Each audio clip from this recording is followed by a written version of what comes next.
Everyone, welcome back to another Adobe tutorial. This one we're using Camera Raw. I've got Camera Raw 10.3 and I'm going to show you how to take any image that's too dark and make it light and make it look good. And we're going to do using Camera Raw. You can do it in Photoshop as well, including other photo editors, but I really like Camera Raw because I just feel like it's got a little bit more to it for this type of work. So let's dig in and get going. If you want to follow along, just open up any image that you'd like and rock and roll. So the first step, guys, is, like I said, open up an image. I've got a photo of a house here with a garden and a big grayback sky, and everything here is just dark, right? And the first thing you can tell, other than by looking at it, is if you go up here to the histogram, you'll see that it's very, very pushed to the left.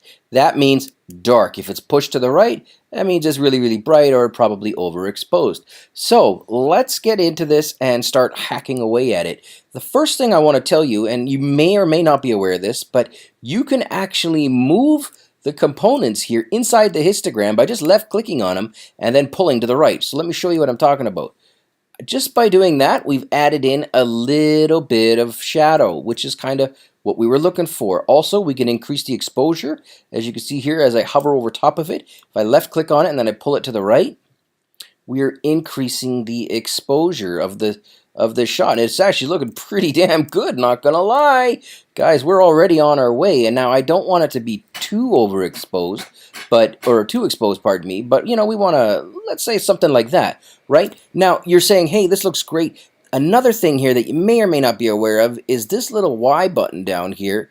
It cycles the before and after view. So you can't, if you're like, hey, but what did the original look like, and you want to compare them at the same time, left click on that Y, and boom, you will see a hell of a difference. Guys, this is the original shot. Dark, overcast, cloudy, yucky. This is the new shot, looking good. If I left click on the Y again, I get a bit of a bigger, it splits the image in half. You already see how much of a friggin' change we've made, and we've only spent like 30 seconds inside the image. This is up and down, or whatever you want to call it, and done. So we're back to the original. Now, from here, you can go ahead and start making more changes. For example, I could probably add a little more shadows, for example, and I'm just dragging on the histogram, but as I do that, you are going to see here that I've got this sliders moving as I do that. So let's see, what do we think? We want to move that one up a bit. What the heck? The exposure's a little bit more here. Okay, we're looking pretty good. I'm kind of liking this, actually. I think we're almost there, but again, guys, you can make other changes. Now, the other thing I want to show you is these buttons at the top right and the top left of the histogram. They are clipping warnings. And what these are is basically whenever a color is too bright or it's just or too dark, you'll start to see some clipping. So as I move the whites up to the top, well, maybe that wasn't the right one. I'm just going to Command Z that. But I'm just going to mess with the blacks here. And you're going to see as I go really, really low, for example, you're going to see all this blue in the bushes here.